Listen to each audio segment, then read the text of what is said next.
Alrighty, we're back. Marty here with my stream of No Man's Sky Expedition 7 Leviathan.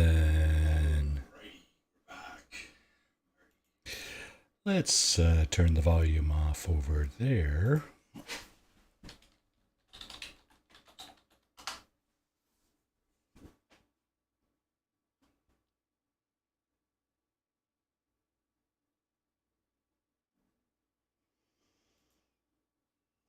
Sound check. Okay, good to go. Welcome aboard, ladies and gentlemen, boys and girls of all ages, to a special edition of Marty's Saturday morning cartoon on Saturday afternoon, no less. So this morning I was out doing some damage control. We had a storm blow in there several weeks ago and knocked over our fence, so my neighbor and I have been working diligently all week to try to put that back together. Of course, I being, both of us actually being of fine, aged like a fine wine and decrepit, we're kind of only able to put in like 2 or 3 hours a day, so it's taken a while. But we're making some excellent progress. And this afternoon I have a respite during which I will be streaming some additional Expedition 7 footage.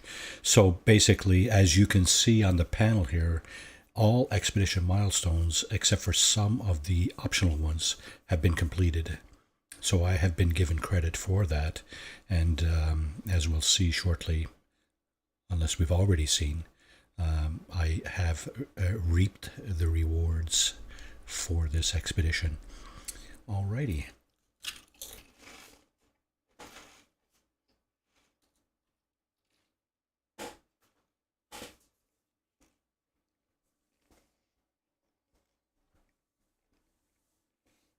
My apologies as I wolf down some lunch while I'm doing this.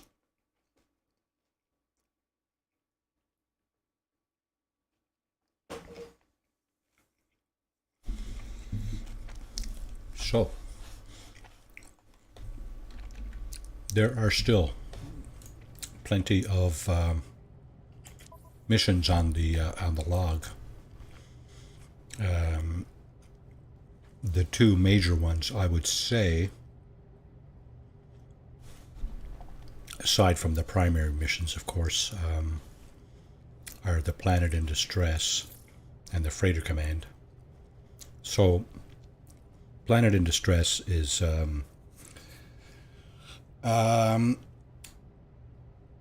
basically missions based around the upgrade that happened last summer around settlements, the introduction of settlements to No Man's Sky. The Freighter Command has been around for a while, I do believe. It's basically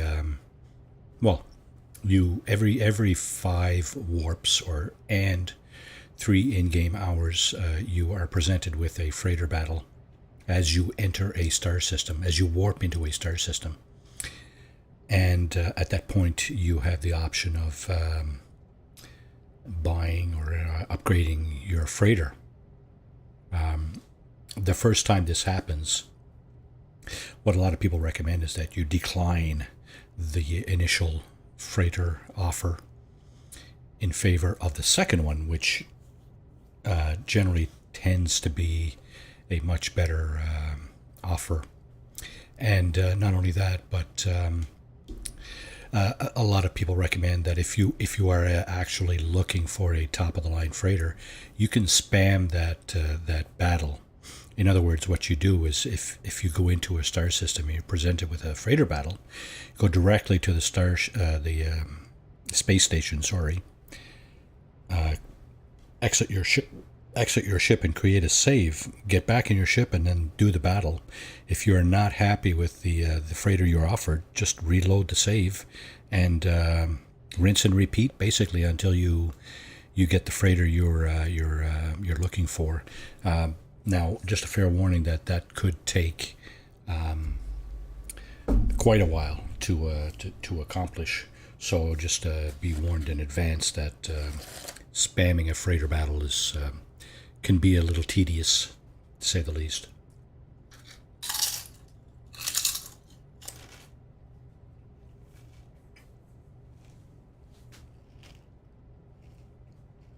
Personally, I have spammed 3 or 4 myself, and it's rare that you get a good freighter in the first handful to dozen battles. So hang in there. Eventually, the game presents you with an S-class freighter. Eventually, so it's just a matter of time. Really, it's a question of odds, a random number generator thing. So yeah, hang in there. The other 3 missions on this log are expedition related. It's helping, basically we're helping Polo complete the loop. And right now we're 78% into tier 4, as you can see here. 1, 2, 3, 4. This is the green part we're in here. And this is like a community thing, so everybody chips in. The more people that do the expedition, the more this progresses, and the more it progresses, the better the rewards are in terms of upgrades. So if you were to do the expedition today, as opposed to the first few days it was out, you would probably be getting better technology upgrades than you were back then. I think back then it started at C and probably B class upgrades. Now you're probably looking at A, and I'm not sure if they're starting to throw S's at us, but it's possible. One would have to restart the expedition to find out. I have half a mind to do that right now, but what I'm going to do instead is focus on the freighter command. I'd like to focus on the freighter command mission, but let's just jump in and see what's going on in the actual save here. I think I'm at a trading post, so we'll get out of the elements if there are any, and then look at our inventory and see where we stand. So as you can see, this playthrough is I'm actually using the golden vector. Completed the 3rd universal loop. Okay, so basically what that means is if you go to your expedition milestones, you will see that the phase 3 optional milestone is now complete, and you can just collect the reward for it. There it is. So as you can see, the memory fragments are now upgraded to S class. So yeah, that's awesome. I see a lovely blue ship there. That I really like to have that ship. Obviously I can't afford it, 97,000 units, but that's I really like that ship. Beautiful color, and the front end is pretty much what I look for in a ship. Okay, enough with the racket. Oh my god. Let me just turn down the sound here a bit. S-23 shuttle. Is that mine? No. I'd like to make it mine, though. Well, anyway. That's a nice shuttle. S-23. That's a beauty. Okay, let's take a look at our inventory. So here we have our scanner / mining tool. Okay, before we go any further, let's just see if we have anything else. Yes, we do. We actually have an exotic tool. Let's just put that on number 8 just to have a look at it. Before we do that, we're going to look at number 7, which is probably our weapon right now. So, let's see, what do we got here? Another nice tidy little fighter there. That's another nice one, yeah. I don't like the front end so much on this one with the square cockpit, but square canopy. But in any case, okay, so we do have a pulse spitter on this thing, but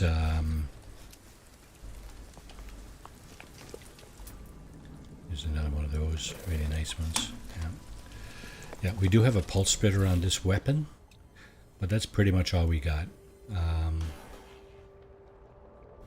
And as far as the exotic, well, there it is. I mean, need I say more, right? It kind of looks like the little guppy exotics that you get, starships. All right, so in any case, we're being attacked here. So we're just going to stay under the protection of the trading post here. Theoretically, we shouldn't get hit in here.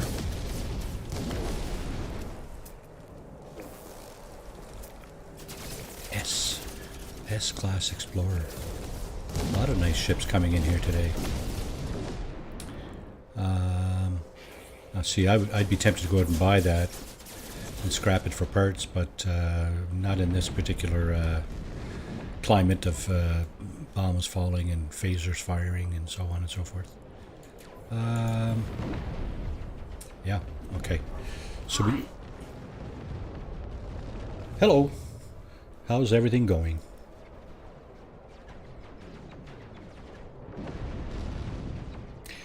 What does SOGM stand for? What does it signify? Just curious. Yeah, so we're just taking a look at our inventory here to see what's going on. We did obtain 10 200-ton fuel modules from one of the expedition rewards, and we have 5 fuel oxidizer things that will improve our mileage on our expeditions. So on our frigate expeditions, of course. So there's that, and of course, let's see. Oh, we're not even close to our freighter, so obviously we can't transfer anything to it. And let's see, what do we... Oh, so my guess is at the end of the at the end of this of the last stream that I was playing this playthrough on, I had purchased a bunch of these things that I wanted to sell in probably some kind of scientific star system, and if I'm not mistaken, that's not where we are now. I think we're still in the star system that was purchased in. So yeah, material fusion. Yeah, let's just have a look here. I mean, the sure way to tell is to just open up the galactic trade terminal here and see what our materials go for. And as soon as we can find them, yeah, see, minus 32% demand. That's a heavy loss for us if we were to sell that now. So we have to find a star system there in which we can sell that for a profit. So there's that going on. What else is going on here? So we did obtain some memory fragments. I'm just wondering if that's okay. It's an S-class module, but you know what? We've got our thermal protection up here in the corner up here, so probably not going to use that. We might turn that in for. I'm shocked to see you play. Shocked to see me play. shocked. How so? Just having fun with this, right? That's pretty much it. Now that movement module is definitely, yeah, that's very good. We'll have to implement that as quick as possible here. So let's just move everything over one slot here like this. Move that there. Let's see, extremely powerful. Let's put that there, and then we'll actually install this right here. That should improve our jetpack to some extent. So yeah, we're happy with that, absolutely. Okay, what about this guy? Memory fragment inventory, so that will likely improve our... oh, look at that. It improves our multi-tool inventory. So yeah, let's get this one going, eh? Okay. And there should be a couple left over. Yeah, there's one left over. Okay, good. We can apply that to one of our other multi-tools. And obviously this one is for Starship. Okay, Starship. That's full. Oh, that's definitely not full. Let's see if we can add some rows here or columns. Yes, we can. Look at that. That one, that one, that one, and that one. So, okay, we've significantly improved our storage capacity here, which is awesome.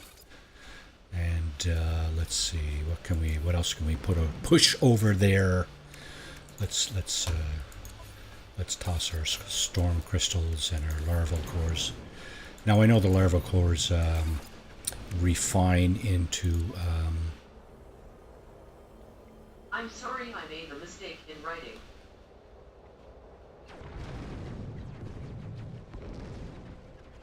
Hey, no problem.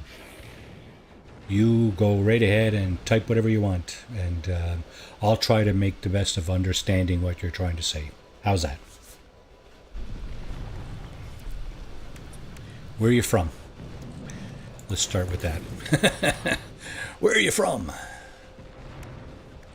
Don't come where I'm at, stay where you to. I don't know. That's an old saying I used to hear now and then. So, okay, so we need to find a place to sell these. That will give us a little additional income. So exosuit cargo, we can obviously put something in there. Probably doesn't matter a whole lot what we put in there at the moment. Although consolidating... yeah, rock, eh? Nice.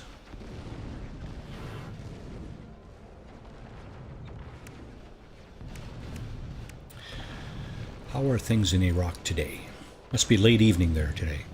Right about now.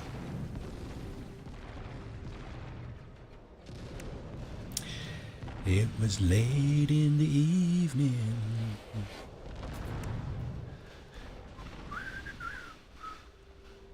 What else am I going to put over there? Let's just... Oh, my goodness. Wow. Okay, so I got 9. I get 9 multi-tool expansion slots. Wow, I did not know. I got 27 salvage data. Good, good. And let's see, what else do we have? Do we have any of this over there? No, we don't. Okay, let's just throw that there for now. Just to free up some space here in our general inventory tab. I'm going to do this. I'm going to just shuffle these maps down here for now. All right, let's get this ball rolling here. And, well, you know what? The ball is actually rolling outside here. We're just kind of hoping that we don't get picked off when we make a run for the ship there.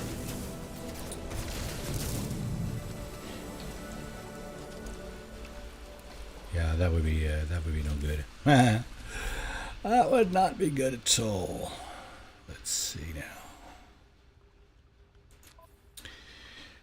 discoveries. Okay, on this planet, I am missing a rare ground, a rare underground, and a common underground creature.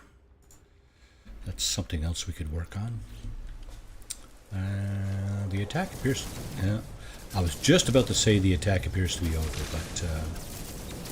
now you see, these are green photons that are coming at us now. So that indicates to me that that is now the system defenses that are in control here. It's no longer the pirates that are shooting. So that's a good thing. We'll accept that for sure. We'll take that, yeah, any day of the week. Just see, I'm trying to use my scanner to see if there's any new fauna, wildlife on the planet here that I haven't scanned and close by in the vicinity. And some of them are underground, so they just wondering if that's a cave over there. It looks like it might be. Plane is my best game.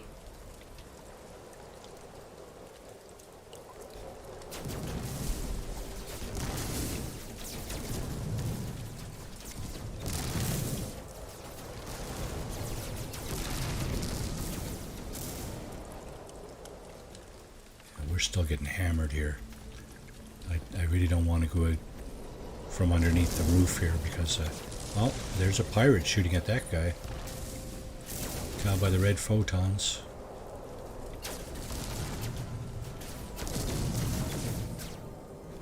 I don't know what they're shooting at. Anyway, isn't that nice? I like this game because one of the reasons I like this game is that I think the designers, graphic designers, did an awesome job of coming up with different scenarios in terms of the landscape, the spacescape, if you will. You can see like a ringed planet up here, and another one, either that's a moon or another planet. I mean, you don't see that on Earth, right? So, if you see another planet on Earth, it's just a little tiny speck of light in the sky, right? At night.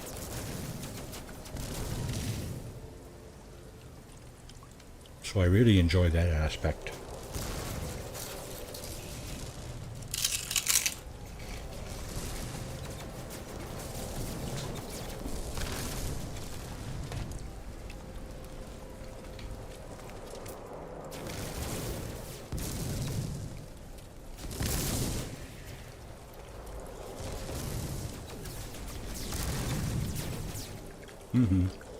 Still getting hammered. Can't really do much except fiddle around with our inventory and oh, I see.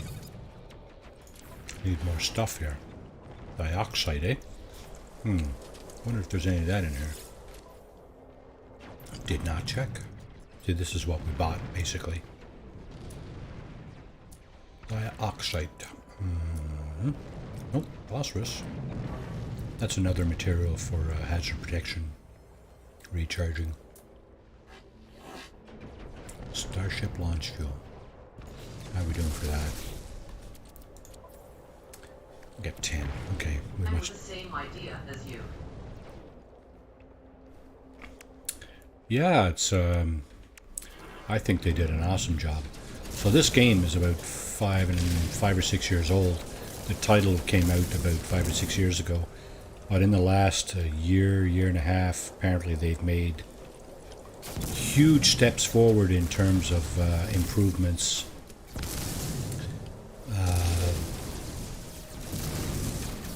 In all facets of the game, basically.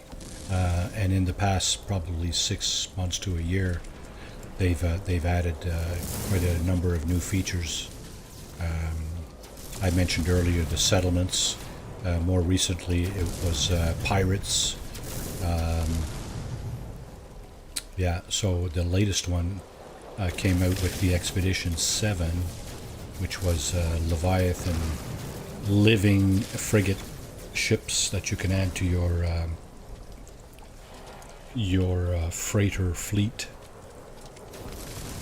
But basically you need to, I believe you need to complete Expedition 7 in order to achieve that particular reward. It was sort of like the reward, this reward here. The golden vector that I'm flying was a reward for one of the first 2 expeditions. Now I hadn't started playing this till last August, so that expedition had already ran. I think it ran in April of last year, 2021. But they reran the expeditions around November-December time frame and offered the same rewards. So there was this one, and there was also another frigate for your freighter fleet called the SSV Normandy. I think that was that's based on a ship in another game, Halo maybe, or something like that. I'm not sure what the game was, but I think it's based on another a ship in another game, the Normandy. Yeah, so cool stuff. And of course, look, you know, you got different kinds of life forms. You got different kinds of ships associated with different life forms, and you know, it's quite the. I thought it was. I thought they did an awesome job of, you know, kudos for imagination kind of thing, right? This is a really, really long pirate attack. Pardon me. Time for a hydration break.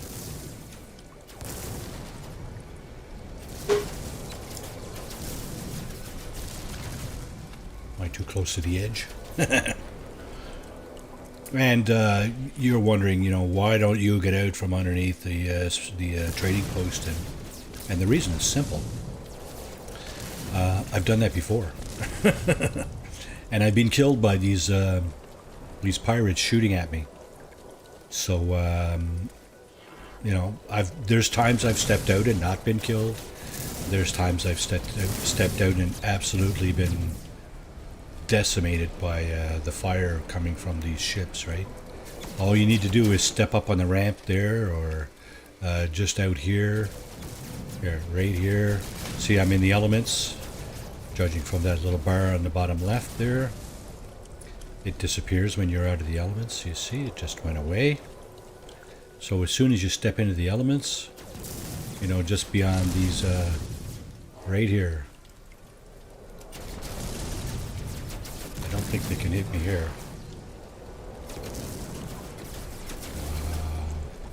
But I'm pretty sure they can hit me right here. So I'm going to just step back. I'm going to wait for them to finish up here. It shouldn't be too much longer. And then we'll continue on with our session here. I'm probably going to go for another hour or so. I still have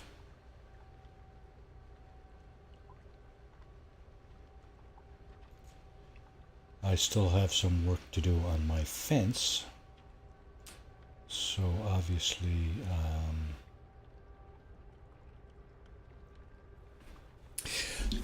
I might need to cut this short, if only to check on our progress there.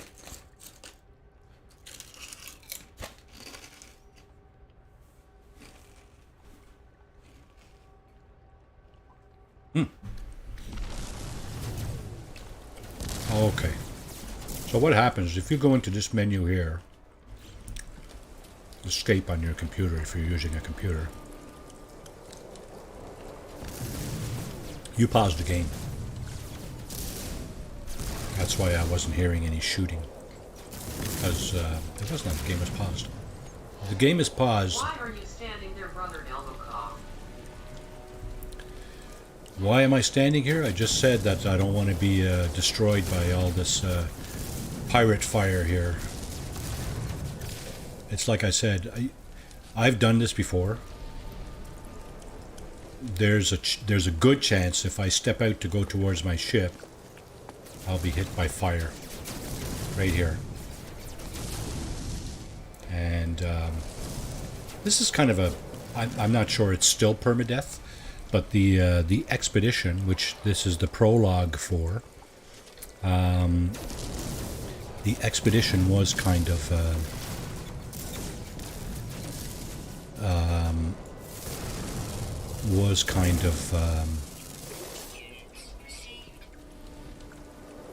they called it, I think they called it permadeath, but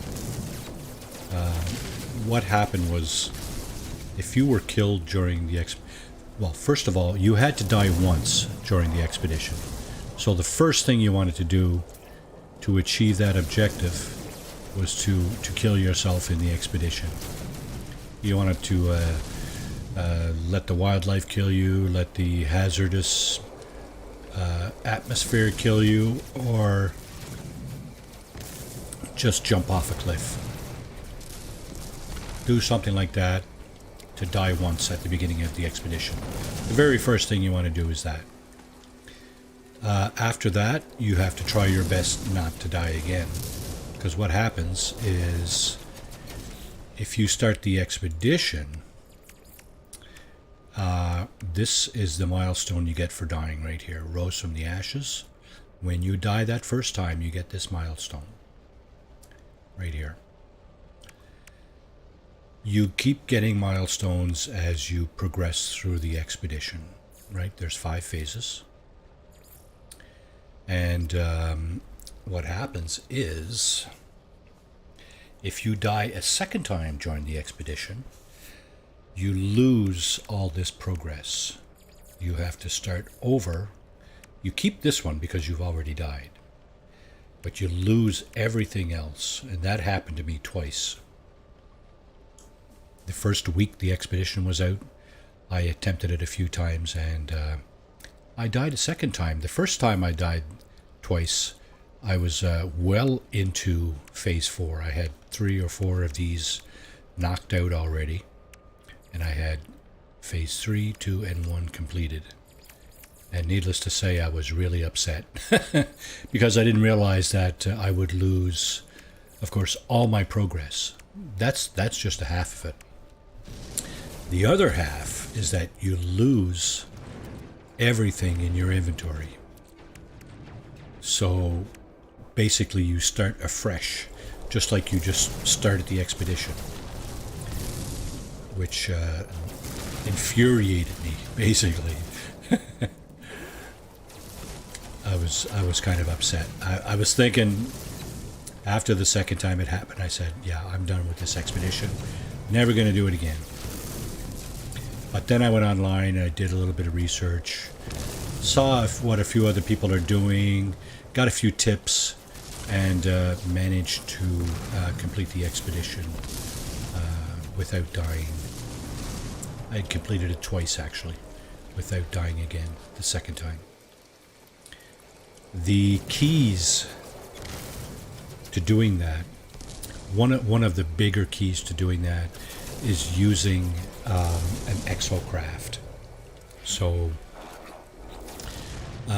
you have access to exocraft. Obviously you can't... I'm sorry, I'm asking a lot of questions. Hey, ask away. I don't usually get a whole lot of people watching. I'm just wondering how you're in the chat, and I see one person watching, and I'm watching it myself. Anyway, yeah, ask all the questions you want. I'll try to answer as best as I can. That's all I can do, right? Yeah, so my best piece of advice that I got was using an exocraft. More specifically, the giant robot there. What's that called? Minotaur. I think they call it the Minotaur. So the quicker you can build a base and deploy that thing, the better off you're going to be. Because a lot of the planets at the rendezvous points, or what they're calling anchor points now, a lot of those planets are like highly hazardous. This is an incredibly long pirate attack. This is just stupid. Okay, enough with the pirate attack, guys. Enough. Go away.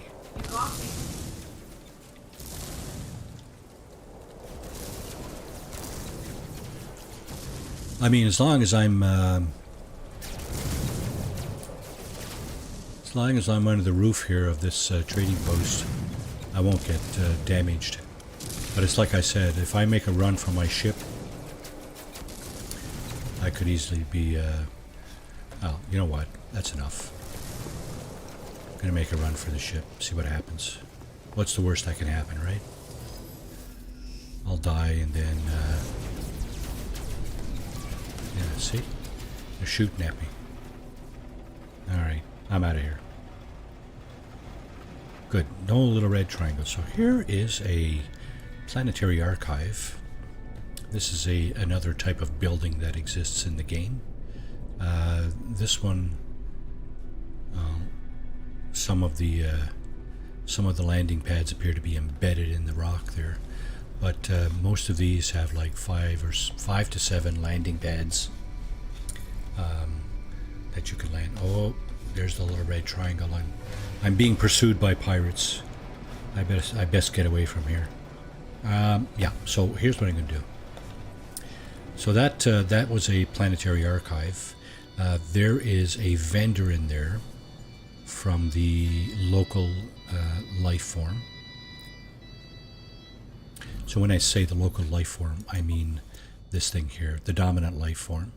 In this star system, it's the Korvax, which is a kind of a robotic kind of life form.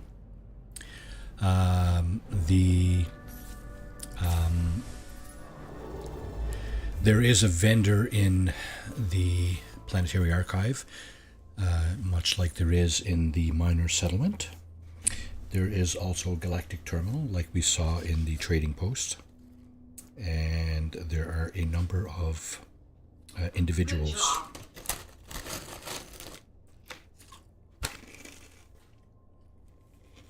What am I pointing at here? What the heck? Free Explorer Galactic current mission. What's my current mission? Wait a second. Oh, freighter, of course. Where is my freighter? I can bring my freighter to me. I'm not going to bother running around looking for it. So what I'm going to do is free explore and look for a scientific kind of based economy. So the way you look for that is, you see, as you hover over the stars, there's a little box that pops up and gives you information. The name is on top. The type and distance is next in orange. So this one is 242 light years away. It's a big game.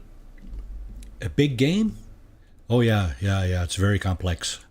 It's quite impressive to me anyway. I don't know much about this, so I'm not an expert, but it does appear to be quite complex and very interesting. Yeah, you can do a lot of stuff before you get bored. Trust me. But anyway, as I was saying, the orange middle row defines the distance, the type of star system, and whether or not there is a water-bearing planet in that system. The bottom row shows you the dominant life form, in this case Korvax. It's a 2 out of 3 stars, which is a medium type of quality, if you will. The middle icon shows you what type of economy is in that system. So if I click here and do R for expand, you see the bottom row expands out to three rows. Korvax is the race, economy is scientific. That's actually what I'm looking for, but I'd like a 3-star scientific economy. And there's no conflict available for there's no data available for the conflict, and that's basically because Thank you very much for your information. You're welcome. No problem at all. I generally tend to narrate mostly what I do when I play. I mean, I figure not everybody probably has seen the title before, or I just try to disseminate the information that I have as correct as I possibly can. It's just a game, but it's fun. You like to kind of, anytime you can get some assistance when you're doing something or whatever, it's always nice, I find.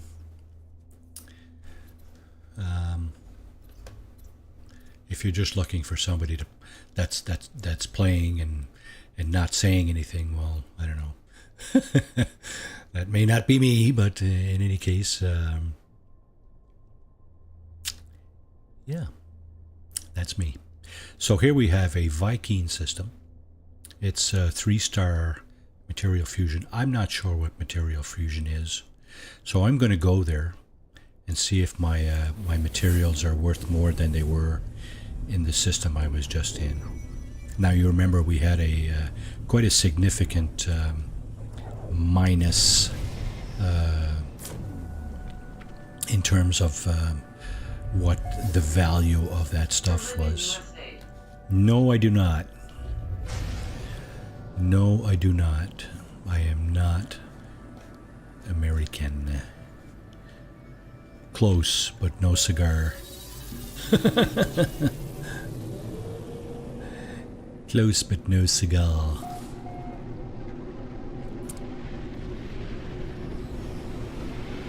North of the border.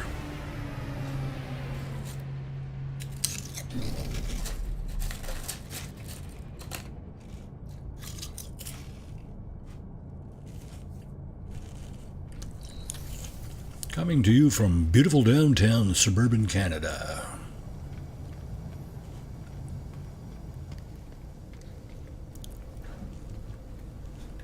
Alright, what were we looking for here? Hello, boys. How y'all doing? Huh? Oh, we got all three here. We got a Gek. Here's a Gek. Let's talk to Prospector Favre. Friend, a blot. Smiling face with open mouth and cold sweat.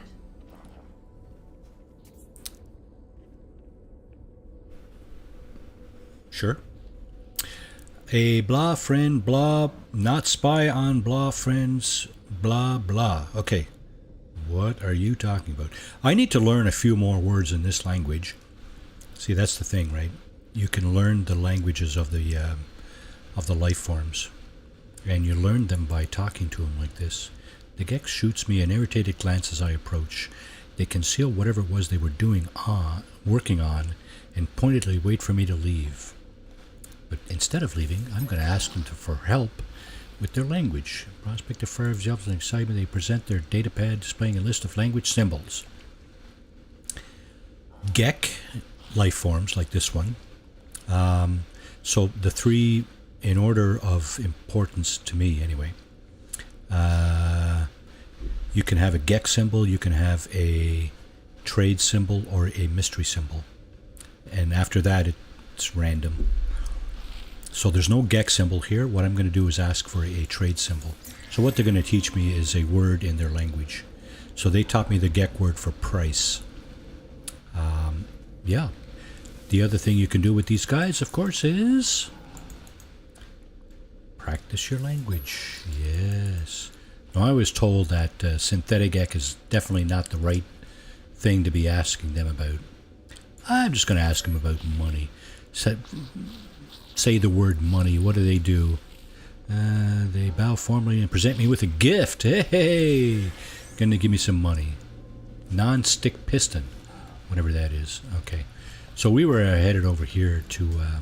so here's the Viking here. There's a variety of these guys. Some of the guys have eyes in the front of their head like this. Some of them have eyes on the side of their head like this. It's quite a mix and match. But these are a warrior race. So the symbols for them are Viking, aggressive, and mystery. All right, let's take a look at... I'm glad to know you, big man Elmo Bum.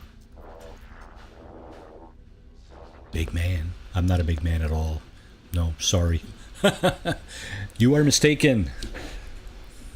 Not a big man. No. Okay, so we're looking at our items here, and if we were to sell in this star system, we'd still be taking a significant loss.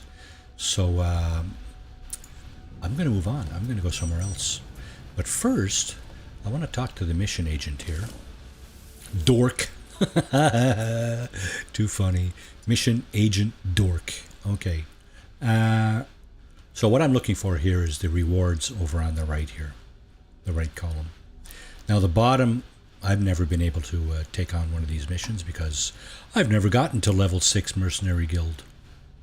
Or whatever the requirement is down here. So this guy is offering Nip Buds and Nanites. You know what? Gonna pass. Here's the guild representative. And here's the cartographer. So this guy will offer you these things, these maps, which will help you locate inhabited outposts, secure sites of interest, distress signals. There's a few other things that he has maps for. And you can trade this stuff for maps, navigation data. One of these will give you a map. Maps are good. We may use a map. Not sure yet. So as you face out of the space station, on your left you have the missions guild and cartographer guy. You do have a teleporter over here on the end that you can use to go anywhere you've already been that has a teleporter, like your bases and other space stations and other people's bases if you're into that. Now this is a Viking system, so there should also be right over here a nanite repository, and these are free, so you just grab those. Grab the first aid. This okay, you can even grab the carbon out of this plant. Look at that. So on Viking space stations there is a nanite repository, usually on both sides of the runway. Obviously you have 4 different runways here with 2 landing pads each. So on the right side, as you face out, you have the technology vendors, and you also have the scrap dealer here. He has some special purposes. For 5 million units you can buy one of these things, emergency broadcast receiver, which will allow you to locate a derelict freighter, which can be good for a number of things. Okay, so there's a nice shuttle here.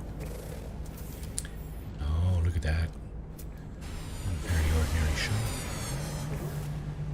It's an interesting looking fighter. I like the thruster on the back of this thing. It's pretty much the same thruster as what's on the Golden Vector. I kind of like the wing configuration too, with the big square side thrusters there. A lot of people like this this configuration with the long pointy nose. I don't. I prefer shorter. This is as long as I can handle in terms of a front end. Aesthetics, you know, we're speaking purely aesthetics here. Yeah, that's too much. That's too much for me. Anyway, there are a number of different front end configurations and thruster configurations, wing configurations. Neither one of these has a tail, obviously, so you know there's that you can add on and so on. So as I was mentioning, the Viking space station does have a second nanite repository on the other side, and I think most of the space stations have another galactic terminal, and I'm not sure it mirrors 100% what's on the other side there, but generally it's pretty close. So I was looking for dioxide, and I can't find any here. What I'm probably going to do is just go down to the planet, one of the planets, and see if I can find some there. Now, some of the another interesting thing about these galactic terminals, you can pick up these ion batteries for dirt cheap, and the life support gel as well. Excuse me. And of course, the usefulness of that is it's pretty obvious. You can recharge.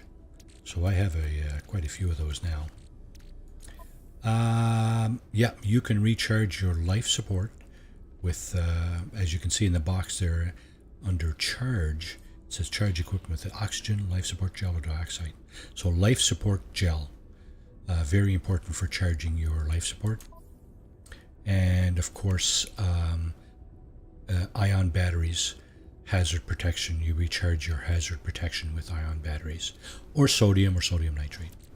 So very important from that perspective. And again, this thing here was given to me. You know, it's only worth 6,000 units, but its only purpose is trading. So I'm just going to sell it here. I don't know that it's going to be worth a whole lot more than 6,000 if I go somewhere else. Actually, you know what? It could be. Because it's the demand here is minus 31.5%. So it said, okay, so you see where it says sell one for 43.14. That's how many units I would get if I would sell it. And if I look at it in my inventory, oh look, it's worth 6,000. That's if the demand is zero. Zero, not positive, not negative, right? The more positive it is, the more it'll be above 6,000. But right now it's at 4,000 and change. So I'm losing out a couple of thousand units on that. You know what? Not a big deal. There's only one. It was a gift. Let's just get rid of it. Make that space in the inventory. Boom. Gone. It's out. It's gone. Okay. We're done. Alright, so... I'm sorry to hate to go sleep. Thank you again for your colleagues. I'm going to watch your video the next day, and good for you. Alright, thanks. Thank you from Iraq. Appreciate your time for sure. You take care. Take care of your loved ones, and we'll see you. Cheers. So as we move on through the right side of the space station, we have 4 technology vendors here. We have the Exosuit technology vendor, the Exocraft technology vendor, the Starship technology vendor, and the Multi-Tool technology vendor. These guys always have a box with a multi-tool in it, of course, unless you've already purchased it. You can, it's up to you. And of course, you interact with these people to buy additional technology if you wanted. So this guy, now I never look at anything, when I'm buying technology, I never look at anything less than S-class, so the gold or yellow ones. And I'm picky also about which ones I do purchase. I don't use the neutron cannon, so I'm not going to buy that. I do use the scatter blaster, but just take a look at the price here. So, sadly, during this expedition, they've made it extremely difficult to purchase upgrades in this fashion. Normally, upgrades are like 500 or 600 units for the S-class. And during this expedition, which is still going on, the cost of all upgrades is multiplied by 10 pretty much.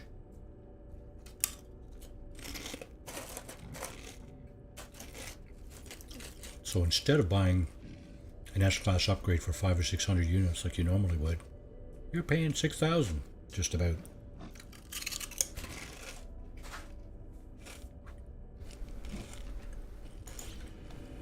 Basically, during this expedition, I've been avoiding buying upgrades there.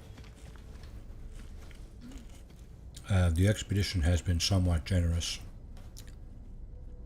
To some extent. I mean, you saw some of the ones that it was giving us, right? There's an S-class thermal protection module. I've gotten a few other modules along those lines. I think this may have been one here. A-class deflector shield module. Yeah, so, you know, pay your money, take your chances, right? Okay. Did I have... Oh, okay, I have a stack of that already over here. Now, what am I looking at? Okay, so that's... Is that full? Can I make... Can I... I have a whole bunch of those, so... Let's just swap out multi-tools here. Okay, so that one may also be full, I'm not sure. But I don't need any more slots on this one, I don't think. What about my weapon, my pulse spitter? That one can use some more, but I may actually upgrade this one. Upgrade, and I may trade it in for a better one. We'll see. For the time being, there's a solar. So with the pirate update, also solar class vessels were added, which basically are these guys here. A lot of people really like them, and I kind of like the shape and the look and stuff. But generally speaking, they're big. They're just look at the difference in size between the solar one there and the golden vector. See how much bigger that one is? The solar class ship is way bigger. Not only that, when you get out in space, it unfolds its solar panels, which makes it so much bigger. All right, so this little fighter here is awesome too. This is you see how I mentioned earlier how I like the wing and the thruster configuration. It's basically the same as this thing here, right? So from the canopy back, these two ships are identical, but from the nose, from the end of the canopy forward, this thing has a long pointy front end, and this thing has a short kind of round front end. It's a toss-up for me between the front end and the golden vector and this front end. I like this one too. I don't know which one I like better, this one or this one in terms of front end, but I like them both a lot. And this one is also fairly small. It might be marginally bigger than the golden vector. Hard to say. But I like them both very much. This configuration I like as well. All right, so let's see where we're at in our log. Okay, so we're still looking for a scientific. I think that's what we're looking for, right? Scientific economy to dump off our this stuff, right? Scientific components. Okay, something having to do with a scientific economy, I think is kind of what we're looking for. So, and we're also looking for dioxide to finish building our cold temperature hazard protection. Now I can tell you right off the top here, this light blue planet down here, it probably contains dioxide. The light blue planets normally are like cold hazard planets. So normally if you kind of head towards a planet, it should give you information like this. So you can press C to expand that. Basically you're scanning, right? So this one here, miasmatic moon, you can see the ammonia in the list of things that this planet has, which means that this planet's atmosphere is toxic. You need toxic protection to better deal with that planet's atmosphere, and this is it here. Toxic suppressor.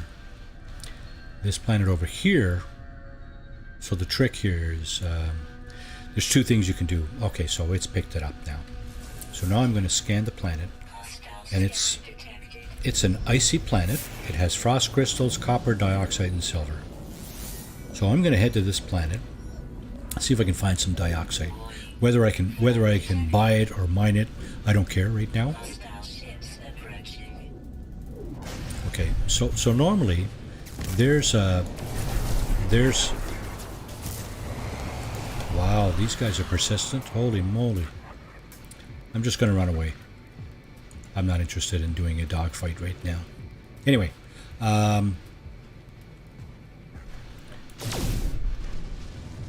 so you saw what I just did there, shooting asteroids. That's a way to obtain additional resources. Asteroids can contain gold, silver, platinum, tritium for your engine fuel, and probably a couple of other things. So yeah, if you're short on engine fuel, pulse engine fuel specifically, yeah, do that. Mine asteroids. Okay, so I'm back online here for my pulse engine. 16 seconds to entry into the atmosphere on Skopje. Skopje, I think, is a city in Slovenia or something like that, I'm almost sure of it. But anyway, regardless, what I'm doing is looking for dioxide. So dioxide, let's see. You can find dioxide deposits on the surface of icy, cold, hazard planets. And flying over like this, those deposits will look bluish. What is that? That looks like an ancient artifact of some kind. That's all good.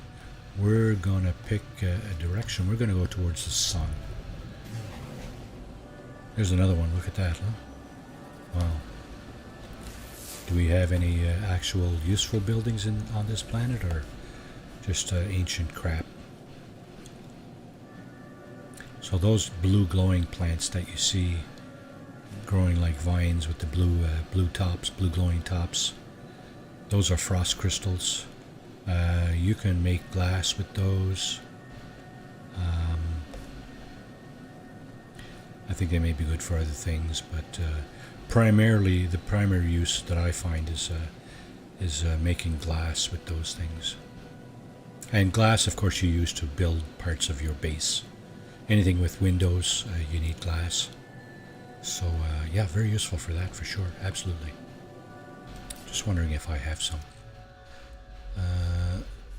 Let's see. None there. Cargo.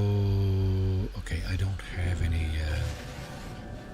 Don't have any frost crystals. Okay, so here is a transmission tower. You'll notice the light blue rings right here. They turn green when you approach. That's a landing zone.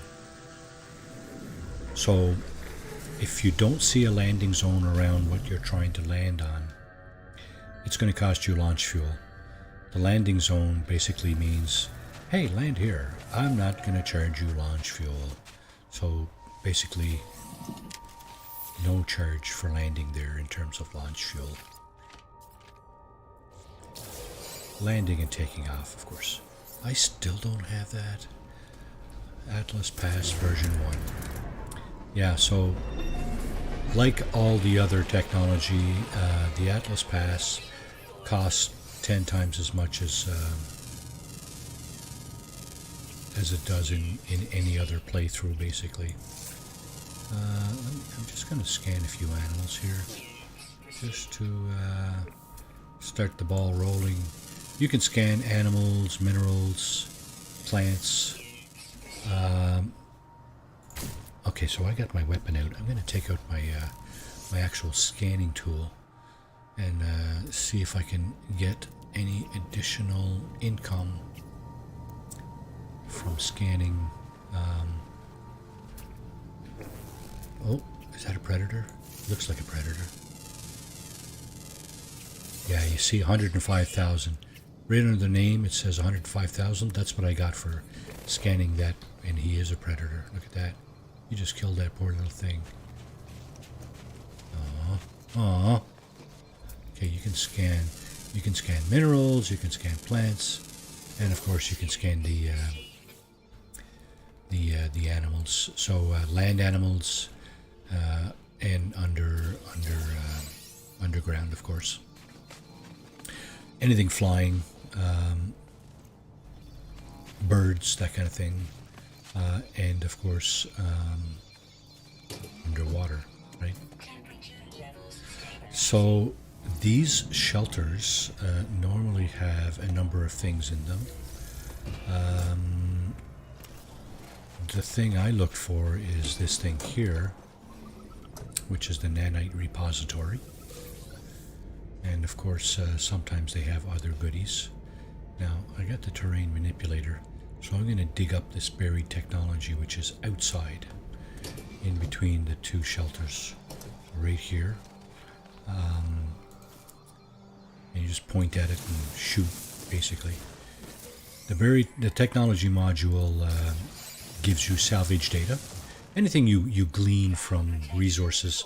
Up in the top right corner, it tells you what you've gleaned, what you've obtained, basically. So there's another one right there. I'm just going to go over and get that. Where is it? 29, 20. Okay, it's right here. There's another.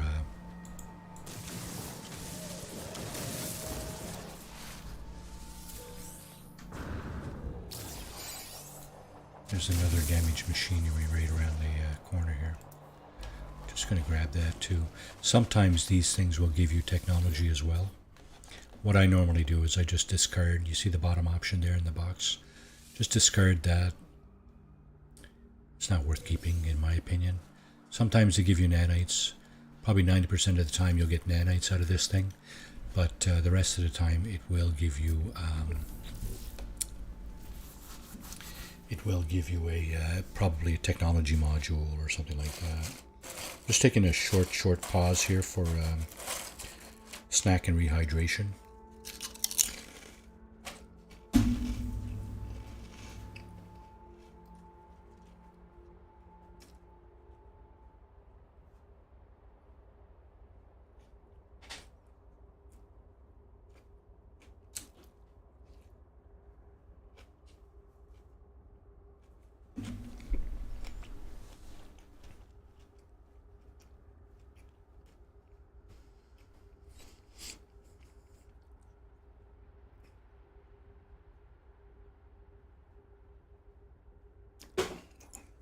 Alrighty. The reason I opened up the menu here is that I wanted to see what the total number of animals, fauna, is on this planet. It's 8. We've discovered 3. There are 2 rare ground creatures, a common flying one, a common and an uncommon underground one. So there appears to be no water on this planet. Normally on a water planet you will have underwater creatures. If and when you find all of these, the game rewards you with 250 nanites per item, per animal. In this case 2,000 nanites, which is a significant boost to our nanite total over here. So definitely worth it if you're actually looking to improve your situation, your nanite situation. So over here we got a large number of creatures. These may all be the same, and in fact they are. I scanned one and all the red dots turned green. So all these are of the same type of creature. And let's see. We'll just do a 360 here. We'll scan a few things as we go around. The plant there, I believe, is a sodium plant. It's a plant that gives you sodium. You can walk up to that and just grab the sodium right out of it.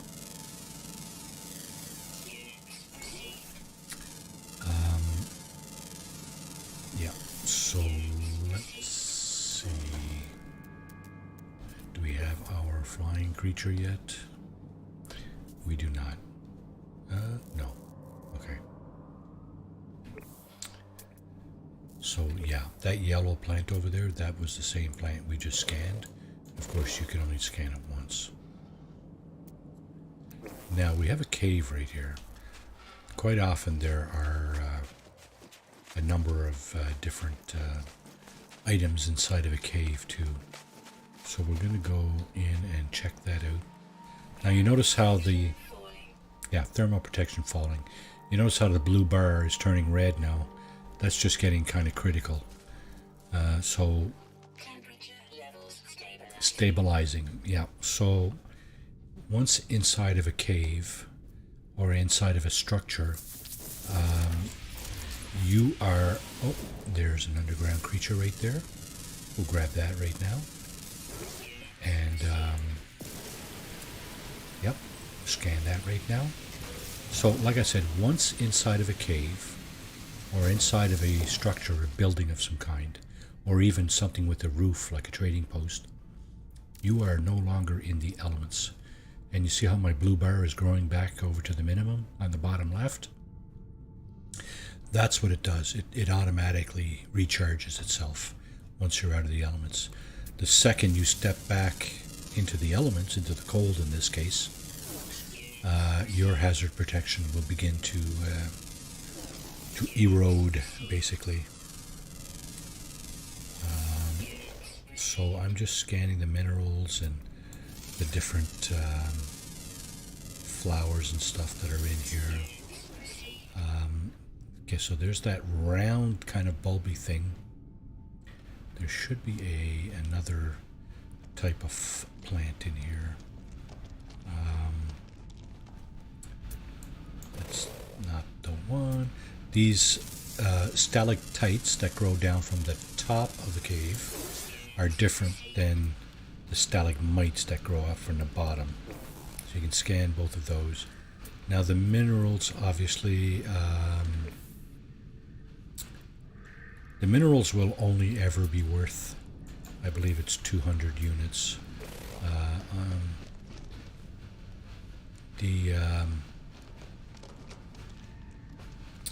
The plants, if you purchase the upgrades like this one, you see how it says fauna analysis right under the stats. It says fauna analysis rewards plus 6,502%. So that significantly increases the number of units that you get for scanning fauna, which is animals, birds and fish, of course, and the flora analysis directly below that, 6,539% increase in the base number of units that you get for scanning plants. So here's a cave plant, 17,666 units. I think normally that's like 500 units for scanning that without any upgrades. Now we have another animal over here we have not scanned. It apparently is outside, but there's a couple of other things. It's not going anywhere. Probably not anyway. So there's a couple of things I want to find in here. I see something right there. It's called Subterranean Relic, and it's not worth a whole lot. Early game, this is a fairly lucrative. Okay, so I have no room in my. Yes, I do. Haha. Okay, so I can shuffle some of this around. Silicate powder. Okay, I got 2 stacks of it there already.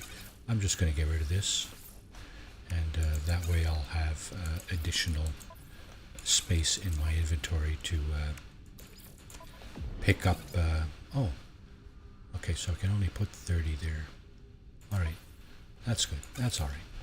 So I have some more room in my inventory now. If ever you run out of space in your inventory, just try some of those tricks to kind of consolidate or eliminate, in some cases, some things that you don't use, or lower value items is what I tend to eliminate. So where's that other creature that I saw? There was a little red dot. I know, there it is. Okay. 80 units away. There's our creature right there. point and shoot basically with your scanner, not with your weapon. And let's just see. Okay, I'm going to pause the game momentarily just to see how we're doing here. So we have 6 out of the 8 animals scanned. We have the common flying and 1 of the uncommon underground creatures left to scan for a total of 2,008. Probably going to do that. Okay, so I mentioned something about yellow plants like that one. The red plants here will give you oxygen. You can also get oxygen from these hazardous flora. There are oxygen repositories. There's 3 of them, I think, around the plant. You can actually just go up and grab that. I think you might need a hazmat gauntlet for that, though. That would be... Do I even have it? Yes, there it is. Hazmat gauntlet.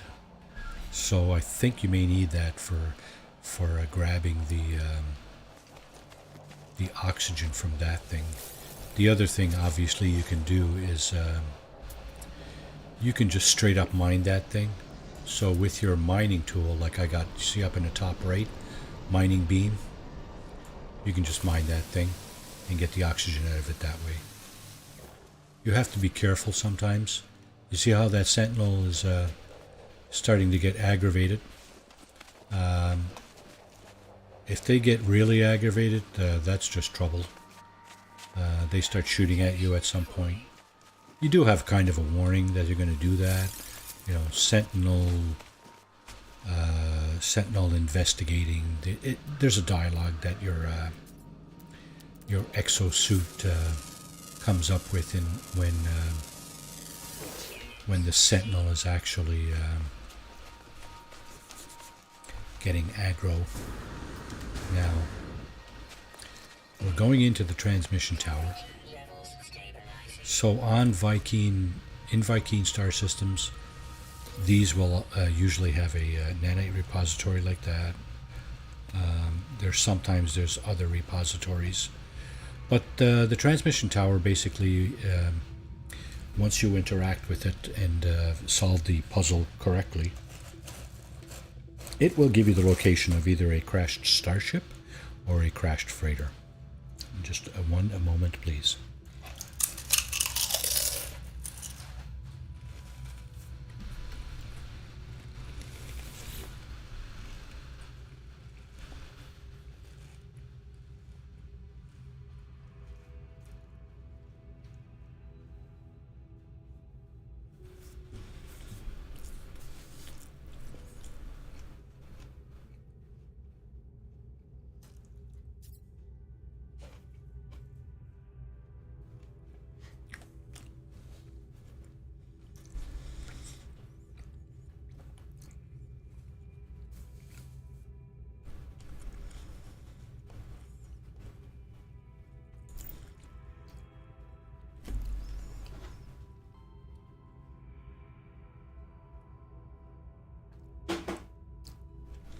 A garbled distress call can be heard amongst it all, alongside screams and the tearing of metal. The only thing that's clear to me is a brief number sequence. Cracking its code could lead me to the crash site. Now, judging from this, I don't know if this is a freighter or a starship. We are going to try to decipher this code. So 2 times 2 is 4, times 3 is 12, times 4 is 48, times 5 is 240, times 6 is... I believe the answer is 1440. Solving the puzzle will give me the location of a freighter crash site, right over there. When I say right over there, I mean 24 minutes away by foot. It's going to be a whole lot closer flying. We may as well investigate that. I mean, why not, right? Do we have any more creatures? We have 2 creatures left, right? A flying creature, which does not appear to want to make its presence... Whoops. Ha ha! Does not appear to want to make its presence felt. Oh, wait now. Yes, it does. There it is. Look at that little red dot. Yahoo. Okay. Any more terrestrial red dots? I think we're looking for something underground, right? Which may or may not be a challenge. We'll have to wait and see. Okay, so we got the location of our crashed ship. I think we've been over there to obtain those resources. So let's just go and... I did a quick scan looking for dioxide nearby, but I did not find any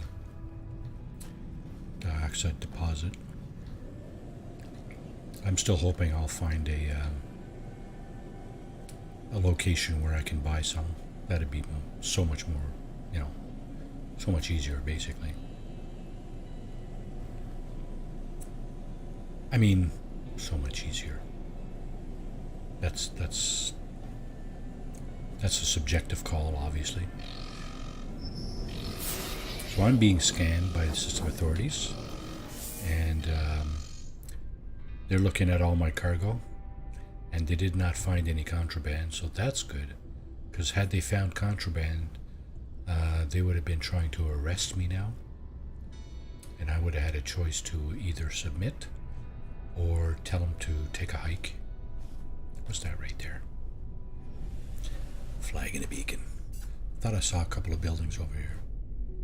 There's one. That appears to be an abandoned facility. The way I can tell is those little purple eggs around those growths around the corners of the building there. That indicates to me that that's an abandoned building. Those eggs are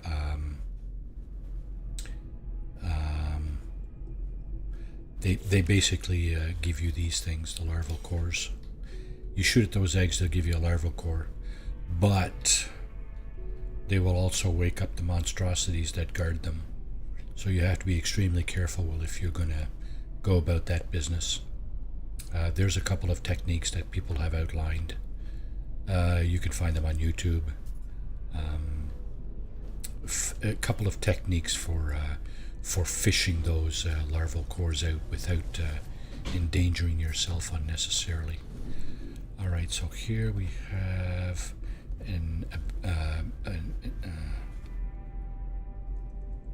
I would say that's a manufacturing facility.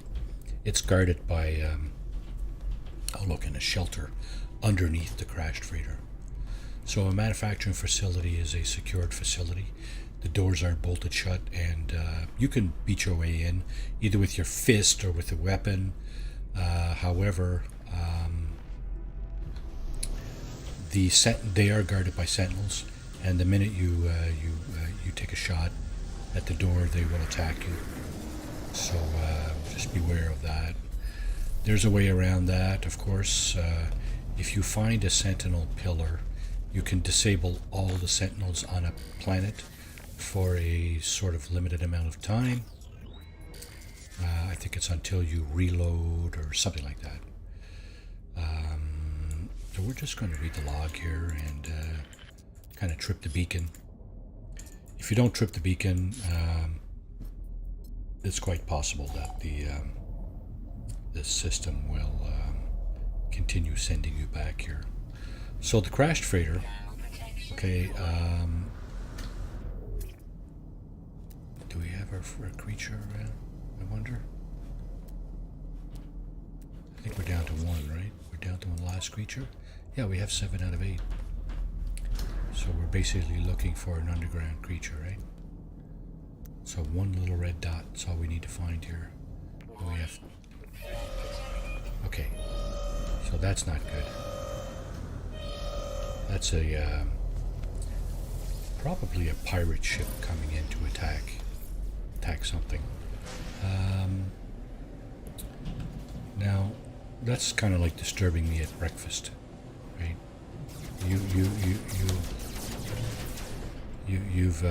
You've picked the wrong time to come out to play. So I'm gonna see if I can put an end to you guys. You guys are gonna wish you'd stayed home this morning. There's one. Sometimes these guys are very adept pilots. Sometimes they're not. So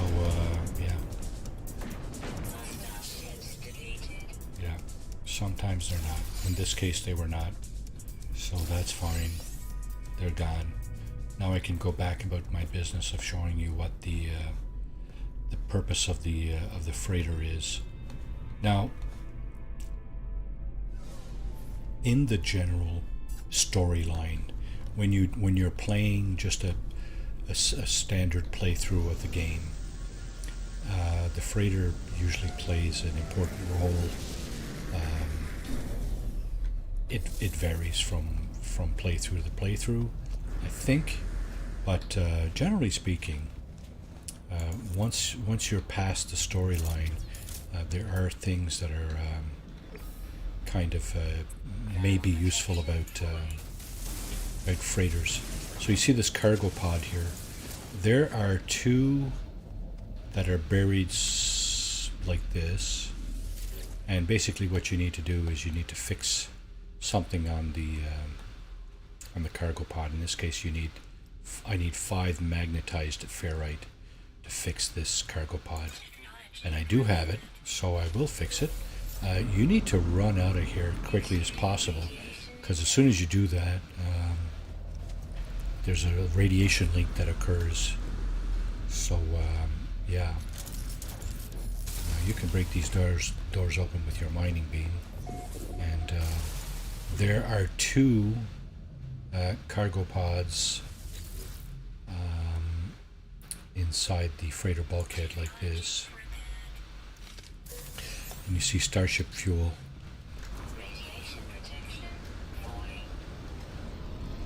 Alright.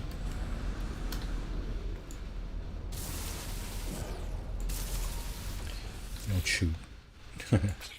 You interact with E on the keyboard if you're using a computer. So there's one buried under there. There's another one buried under there. There it is there. And there's another one buried outside the ship over there somewhere on the other side of this bulkhead. So I'm not going to bother digging those out right now, but suffice it to say that there are 6 cargo pods available for basically getting stuff out of once you've found a freighter. And freighters they litter the planet's surface basically on most planets. I mean, they're not everywhere as such, but there's normally quite a few, right? So we're just going to fly and scan here, see what we can find along the way. Okay, this little artifact here, there's 5 silos arranged in a pentagon. You see there's 2 little sentinels down there guarding that. That is also a secured facility. Those silos contain valuable stuff. You can break those silos and basically get the stuff out of them. Note that the sentinels will defend them, and they come in waves. So if you do that and the sentinels come at you, be prepared to beat back. I think it's 4 or 5 waves of sentinels. There we have another transmission tower. I'm going to attempt my luck here as well.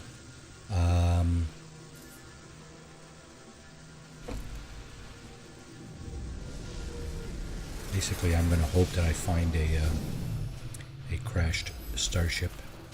So here we have some loot on the outside again. Actually, I don't want that. I want to discard it. Just want the loot that's in the box. Gek relic. Okay. I'm going to do the same thing here. Discard that. I'm going to trigger the save beacon. Trigger the save, the waypoint. So the waypoint basically is this thing here. Sorry. These things here. So I got 2 so far. The last transmission tower is that, and this one. And you can upload those for rewards as well. 2844. Wow, I got quite a few nanites there. I must have not uploaded in a while. Yeah. So anyway, Normally it doesn't give you that much. I'm not sure what the amount is exactly. So there's another nanite repository. There's a cluster of oxygen plants over there. That's different than the single. So the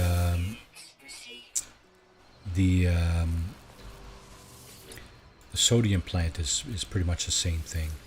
The single plant is a different species than the cluster. So here again we have our technology module. We're just going to fill the hole back in here. Leave the land in a similar state that we found it. Here we have nothing inside of this one. Actually, there is encrypted navigation data. Now, we are still looking for an underground creature, far as I remember.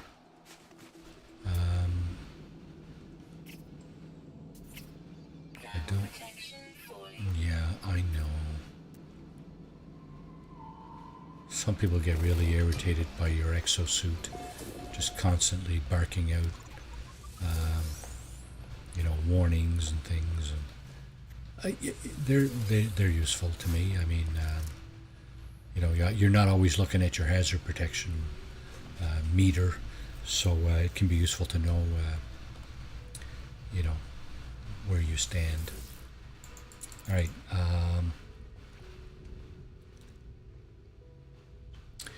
Is a cold, empty, and distant way of viewing a disaster that, in all likelihood, cost a pilot its life.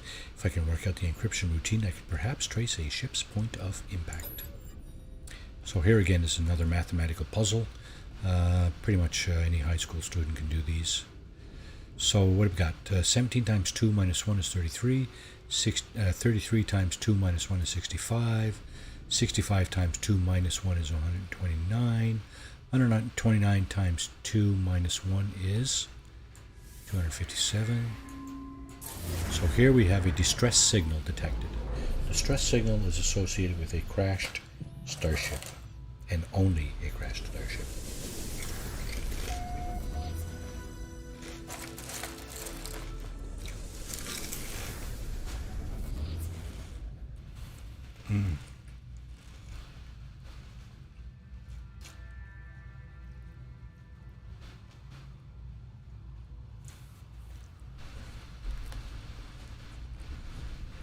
Now, the voice of experience,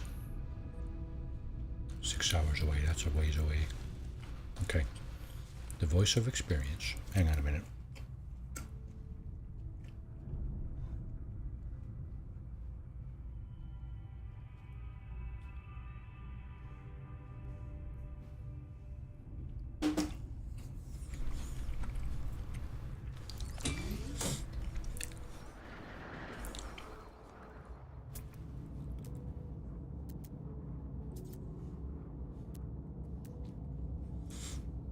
Even the animals are hiding.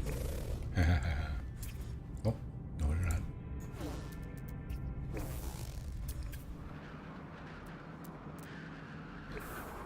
Okay.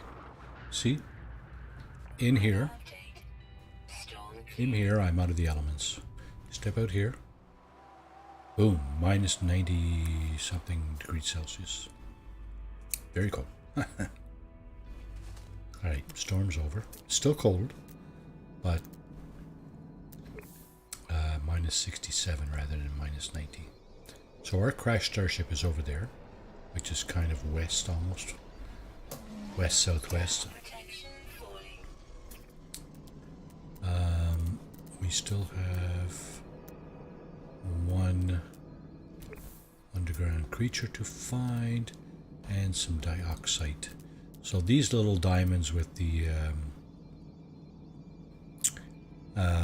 white diamond with the cross in the middle, they show you what the they are mineral deposits, and if you hover over them like I'm doing, it'll tell you what the mineral is and how far away it is. So this is dioxide, but 455, that's a little far, I think. Now, salvaged frigate module, I can't. that's right. I can't put it up on my freighter just yet because I don't have that technology. Wow. Gek relics? Do I have any Gek relics? No, I do not. May as well leave that over here too. Okay. What else? That's pretty full, eh? Starship launch fuel, though. I mean, I got some over here, so I may as well stack that, right? That stacks a little better. Consolidation is the key here, right? So I have one free space. Shield module, eh? Can I use another shield module? Well, I have 3 upgrades there already. And, yeah, I guess I could. Our shields are at 271.5. So if I add this, in here, 279, see? It did increase, not by a whole lot, but it did increase. So that's good, that's good. And now we have a free space in our inventory. Just going to get rid of that. Okay. Dioxide. There's another building over there. I think we're close to several buildings here, aren't we? Yeah, I'm pretty sure we are. Dioxide 350. 705. We may not be running for a dioxide deposit just yet. It will have to be closer than that, I'm afraid. I'm afraid it'll have to be a little bit closer than that. So here we go. We'll go back to our ship. Find the crash ship. So in my limited experience with this title, on a Viking planet, which this is, we are likely to find. Oh, here is this looks like an observatory. It's got a large satellite array on top there. So yeah. All right. So as I was saying, on this planet, in this star system, which is the dominant life form is Viking, this crash ship is quite likely to be a fighter, because the fighter is associated with the Viking warrior race, if you will. Yeah, it's possible we'll find something different. There is a holographic comms tower there. What's this here? Okay, so there's another planetary depot, again guarded by sentinels. If we find a sentinel pillar, I'll disable it so you can basically see how to do it. There's another building there. Actually, that's not a building. This is a settlement. This is a number of buildings occupied by any number of life forms. And another depot. Yeah, so this planet is very heavily appears to be heavily populated by buildings and whatever else, all kinds of different artifacts. So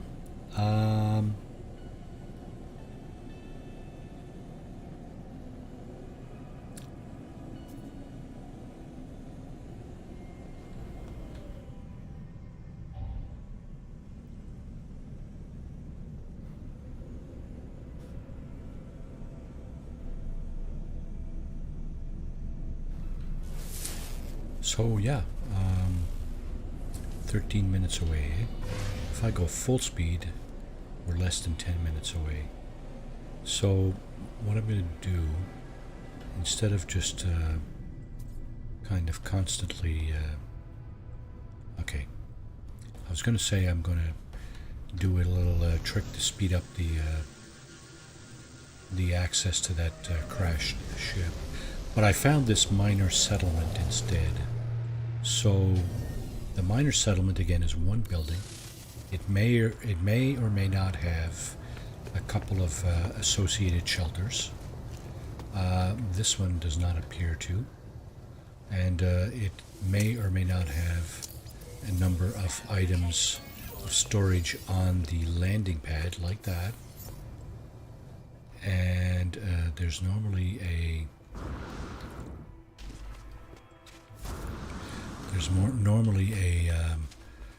waypoint beacon like this where you can save and chart the waypoint. Gotolo Station, that's what this place is called, which often has loot as well, loot containers. And there's a sentinel right there. He doesn't look like he's going to bother us at the moment, so we'll just kind of walk away, not bother him at the moment. So there's another container. We are in a Viking system, so we look for the additional nano repository. This particular building does not have them. It does the minor settlement, which this is, in any life form star system, will always have a multi-tool rack like this. You can interact with the multi-tool rack.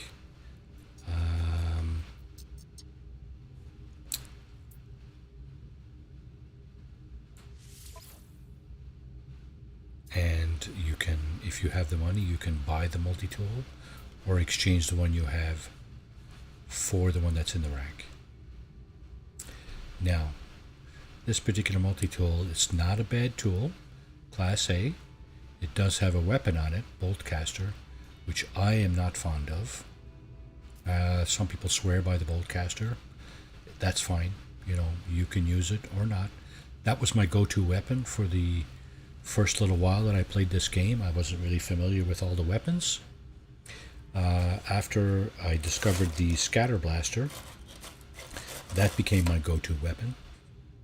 And in terms of short-range combat with, for example, Sentinels, it pretty much still is my go-to weapon. For slightly longer range combat, I rather the Pulse Spitter.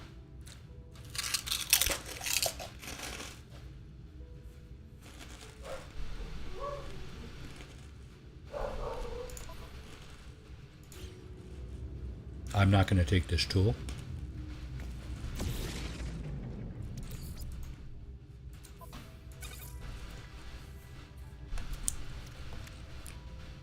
I will, however, sell my vortex cubes, consolidate my inventory as such.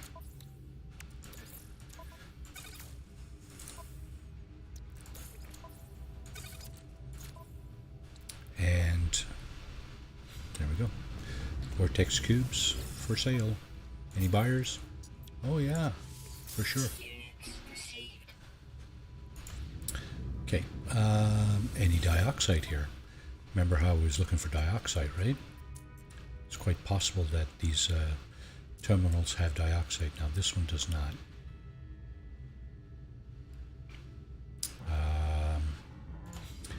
Now the minor settlement has normally 2 occupants. There's the fella out here, and there's the vendor inside the booth here.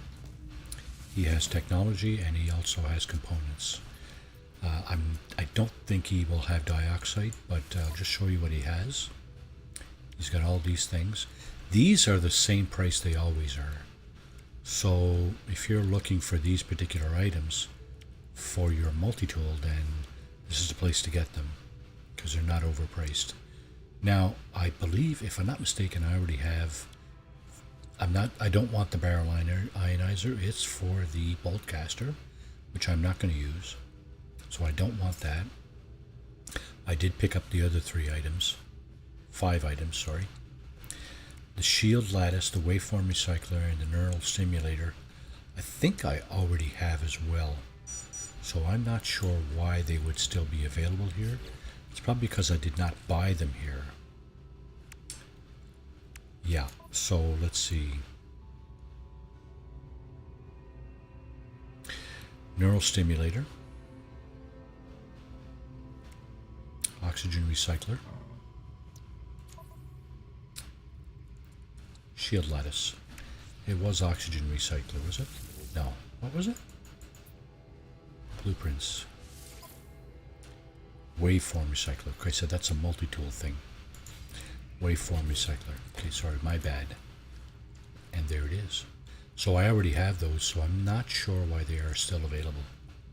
You need to be careful with that, because you don't need, if you already have it, you don't need to buy it, right? You don't need to buy it again. So the other thing this guy has is components, of course.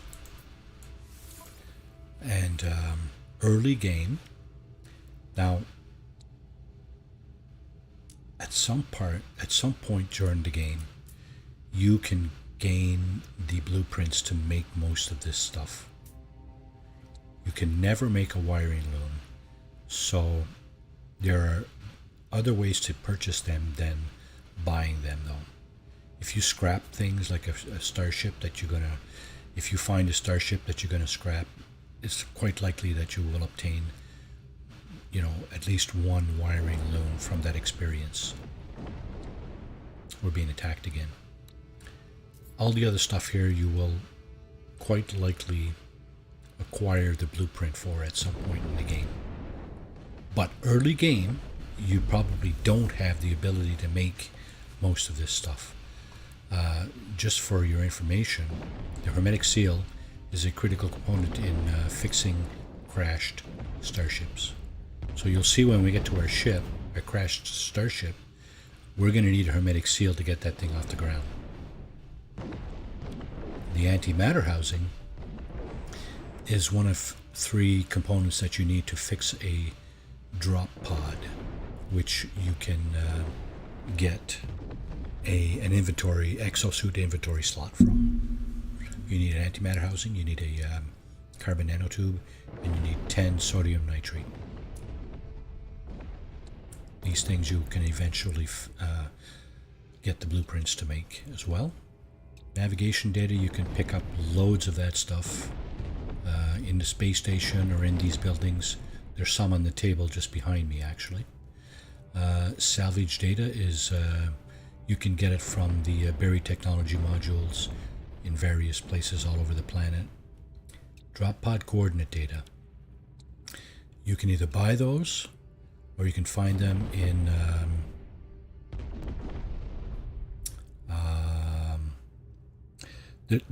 there's clusters of stuff like the subterranean relic that I found in the cave there, that black thing. There's clusters of those on the planet's surface in various places. They have like little red beacons on top of them. They will give you navigation data mostly, but you can also occasionally get a drop pod coordinate data from them. Drop pod coordinate data allows you to obviously find the location of a drop pod, which when you fix it up with the antimatter housing, carbon nanotube, and sodium nitrate, gives you an inventory slot for your exosuit. Very, very useful.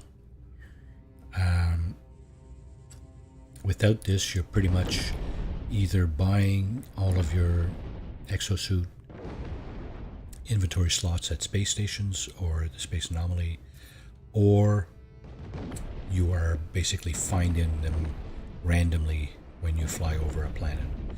And any and all of those options are good. This is probably the easiest if you can afford it. You see, they're not cheap. 100,000, almost 100,000 units for one. So not cheap, but if you can afford it, definitely useful. Now you'll see. I know they're fighting. They're attacking us. Yeah. So so exosuit. So you can see that my exosuit is not full. There are 48 slots in the exosuit general inventory tab, this one. And I still have like 9 left to get. This one is full. This one is not full either. Another 48 there. And here I have, let's see, 20 left to get. So I have a total of 29 inventory slots left to get for my inventory, for my exosuit. I already have quite a bit, right? I mean, you know, once I get rid of this stuff, I'll have like 15 empty slots, right? So, you know, it's debatable how much you actually need. It depends what you're doing, really.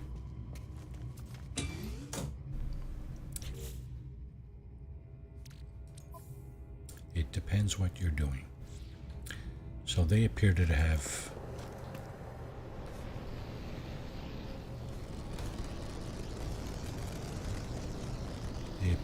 terminated their attack. So I'm just going to do a quick scan around, see if I can find that little red dot, and I cannot. So I'm going to move on. So that is the minor settlement. There's a multi-tool in there. There's a galactic terminal, trade terminal. There's a vendor. There's also a second life form, which you can interact with, and that life form may provide assistance in some form, which can be good. All right, so we're less than 10 minutes away here. Here's the trick to getting to your destination a little faster. So you go up out of the atmosphere. There's a little pause here. There it is. And then you're out of the atmosphere. You wait for a few seconds. Then you can, assuming there's nothing in the way, you can pulse back down like this. And you see your 10 minutes turned into less than a minute. Right? That's the way to cut the time it takes to get to different locations. So there's the starship, the crashed starship. It appears to be a fighter. That's what it looks like to me. I'm going to go over and land at the minor settlement I just saw to my right. So we're just going to take another closer look at this.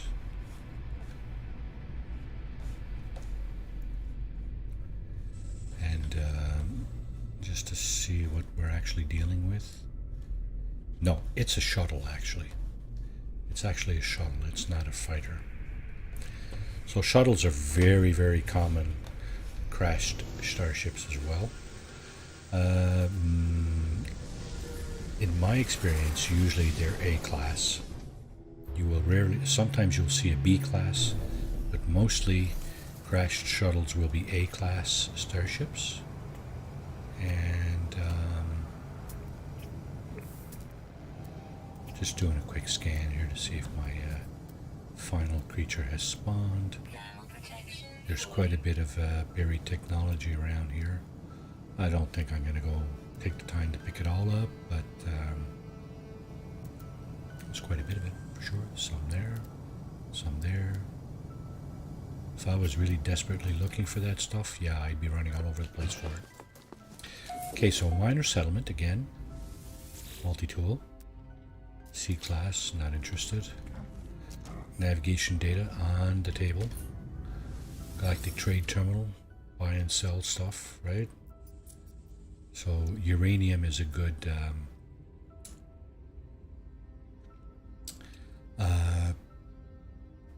hazard protection charging material. Unfortunately, I don't see any dioxide. Do I have a lot of uranium?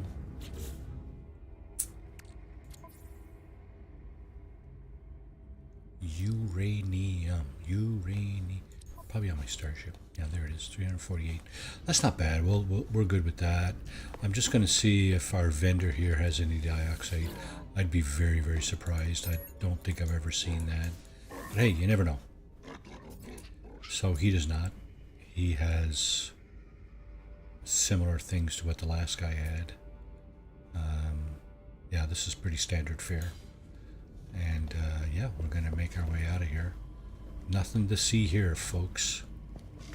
Alright, so there's that flying life form that I scanned earlier. Now my crashed starship is down there, judging from that little icon. Yeah.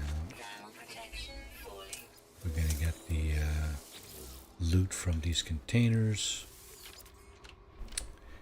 And trip this waypoint beacon.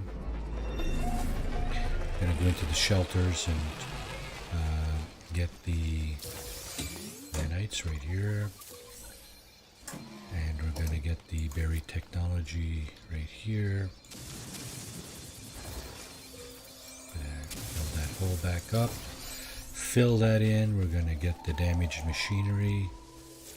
And discard the phycium, whatever. Here we have more nanites, yeah. Here we have navigation data. I already got loads of that, so I'm not going to bother getting any more. And now we're going to just make our way down to the crashed ship and see what we have. So these blue crystals here, dihydrogen, extremely useful in